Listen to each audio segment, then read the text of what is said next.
Broad daylight, clear skies, perfect visibility. The narrowest maritime choke point on Earth. At this hour, the strait is calm. Commercial traffic moving steadily. Tankers spaced miles apart. Nothing unusual to the casual observer, but beneath the surface, every sensor is awake. USS, U.S. destroyer. An Arleigh Burke-class guided missile destroyer is transiting westbound, escorting a U.S. flagged oil tanker through the Strait of Hormuz. A standard freedom of navigation operation. Legal, routine, deliberate. The destroyer maintains steady speed, radar rotating, weapons armed but silent. On Iran's northern coastline, everything is watching. Coastal radar stations are active. Missile batteries powered on. Revolutionary Guard naval units at heightened readiness. Iran has threatened this passage for decades, to close it, to control it, to choke the global economy. Nearly 20% of the world's oil passes through this stretch of water every single day. And today, Iran has decided to act. At 3:17 p.m., Iranian coastal targeting radar locks onto the American destroyer. Not passively, actively. Fire control radar, the kind used only when a launch is imminent. On satellite feeds, analysts see movement. Fast attack craft departing hardened shelters near Bandar Abbas.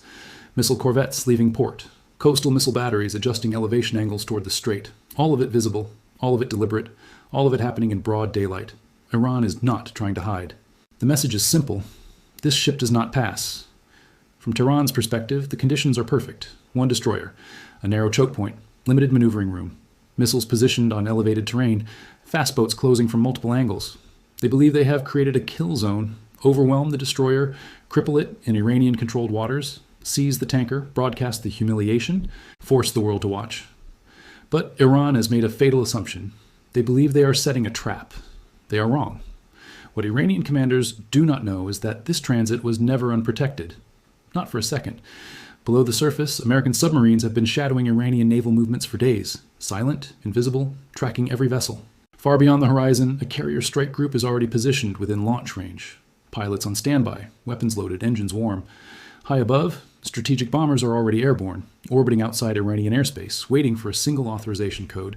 And the tanker Iran plans to seize? It is not just a tanker. Hidden below deck are U.S. Marine operators, embedded for one reason only. If Iran makes a move. At 3:17 p.m., Iran commits. From concealed launch sites along the coast, 18 anti-ship missiles ignite almost simultaneously. Bright launch plumes streak upward, then drop low. Sea-skimming trajectories. The missiles spread out, adjusting course, racing toward a single target. USS destroyer. At the same moment, fast attack boats accelerate toward the destroyer from multiple directions. Missile corvettes turn into firing positions. This is not harassment.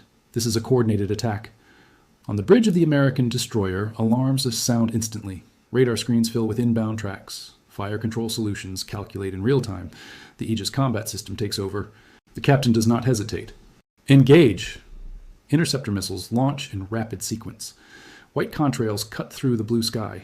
Explosions blossom mid-air as intercepts begin. One missile destroyed. Then another, but not all of them. At least 2 Iranian missiles break through. One slams into the destroyer's forward section. A second detonates near the aft superstructure. Fire, smoke, damage. The ship shudders but holds course. USS destroyer is wounded. But it is still fighting. From the Iranian coastline, observers see smoke rising from the American ship. They believe they are winning. They believe the destroyer is finished. They are about to discover how wrong they are, because at 3:19 p.m., the authorization is given, and everything changes. Less than 2 minutes after the first impact. USS destroyer is burning, but operational. Damage control teams are already moving. Fire suppression systems activate automatically. The ship maintains speed, staying between the tanker and the Iranian coastline. On Iranian command screens, operators see smoke. They see fire. They see a wounded American destroyer still moving forward. They interpret this as hesitation. They order the next phase. At 3:20 p.m., Iranian fast attack boats accelerate to full speed. Small, fast, heavily armed. They fan out across the water, approaching from multiple bearings, using clutter from commercial traffic as partial cover. Each boat carries short-range anti-ship missiles and heavy machine guns. Their goal is simple: close the distance. Fire at point-blank range. Finish the destroyer. At the same time, Iranian missile corvettes move closer, preparing a second salvo. Iran believes the destroyer's defenses are degraded. They believe the window is closing. They push everything forward. At 3:21 p.m., USS Destroyer launches its counterstrike. Vertical launch cells open. Flames erupt from the deck as Tomahawk cruise missiles streak into the sky. They do not target ships. They target land. Each missile is pre-programmed, coordinates already locked in. Iranian coastal missile batteries, radar installations, fire control nodes. Within minutes, those launch sites will no longer exist. But Iran doesn't know that yet. The fast attack boats close to within 6 kilometers. USS Destroyer's main gun rotates. The first round fires. A shockwave rolls across the water. One Iranian boat disappears in a cloud of debris and flame. The second round follows. Another boat explodes, fuel igniting instantly. The destroyer's close-in weapon systems activate. 20mm cannons spin up. Streams of tracer fire stitch across the water. Boat after boat is hit. Some break apart. Some burn. Some attempt to turn away. Too late.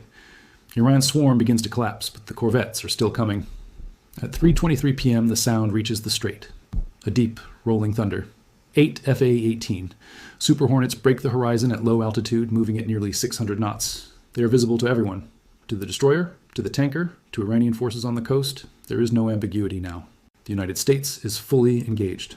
The pilots immediately assess the battlefield. They see the burning destroyer. They see fast boats scattered across the water. They see Iranian corvettes maneuvering to fire. Weapons are already armed.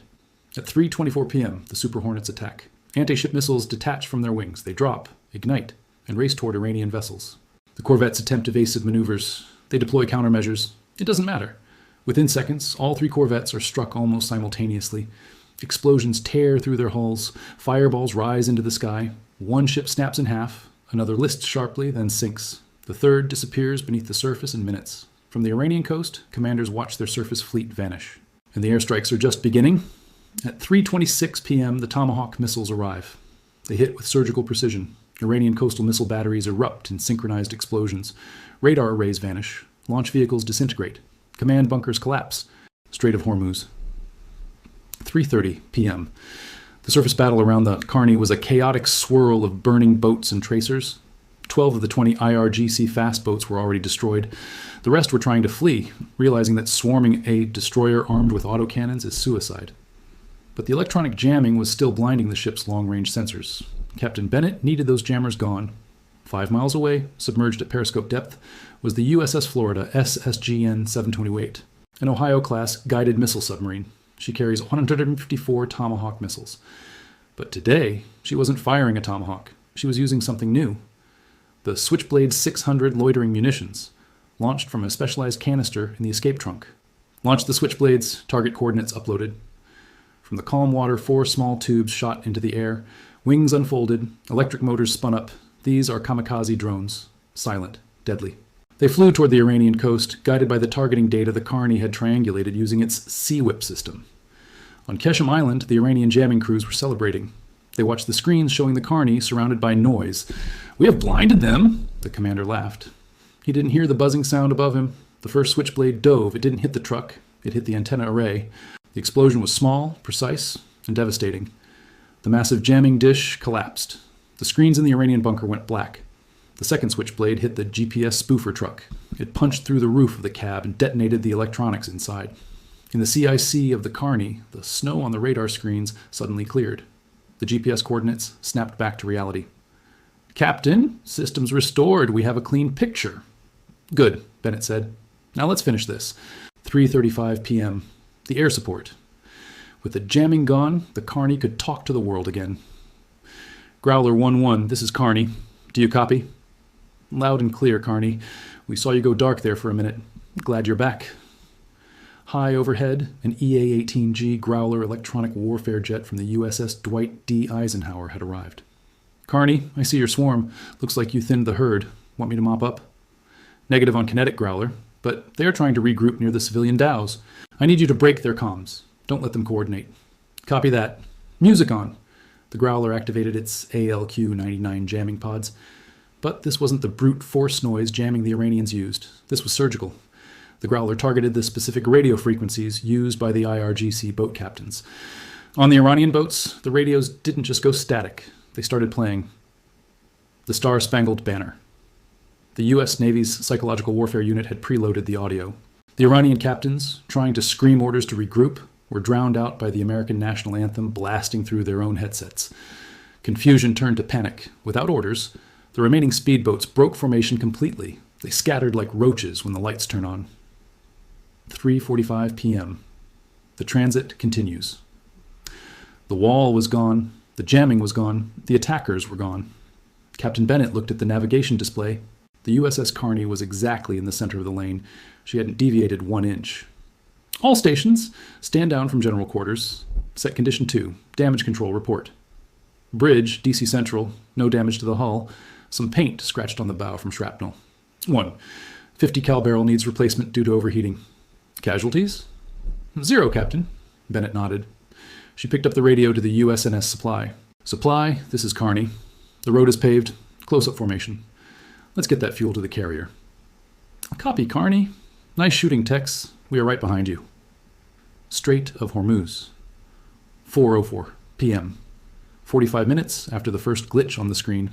The USS Kearney and USNS Supply exited the Strait of Hormuz and entered the deep waters of the Gulf of Oman. Behind them, the smoke from the burning Iranian boats drifted lazily toward the coast. Iranian search and rescue helicopters were finally lifting off to pull their survivors from the water. The Kearney did not stop to help. The rules of engagement were clear. If the enemy uses civilian shields, do not linger in the kill zone. They left the cleanup to the Iranians, the scorecard. The attempt to disrupt the transit was a total failure, but the cost to Iran was catastrophic. Iranian losses, naval assets, 12 Blade Runner fast attack craft, destroyed, 8 damaged, fled. Electronic warfare, 1 mobile wide spectrum jammer, destroyed, switchblade strike. 1 GPS spoofing unit, destroyed. Personnel, estimated 60 IRGC killed, 40 wounded. Civilian Dow crews were shaken but largely unharmed due to precision targeting. Strategic loss, the gray zone. Tactic of using civilian shields and jamming proved ineffective against a crew trained in optical targeting and disciplined gunnery. U.S. losses, ships, 0 damage. Casualties, 0. Ammunition, 1,500 rounds of 25mm, 4,000 rounds of .50 caliber, 1 RPG defensive maneuver, fuel, 4 Switchblade drones. Total cost, approx $500,000. Mission status, 100% successful. The supply ship delivered its cargo on time. The aftermath and the truth. At 5 p.m., Tehran tried to control the narrative. They released a statement.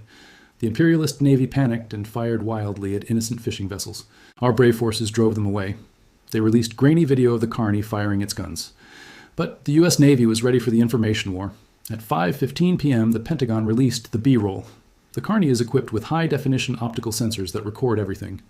The video showed the fishing boats parting. It showed the Blade Runners emerging with RPGs clearly visible. It showed the first RPG being fired at the Kearney. And then it showed the response.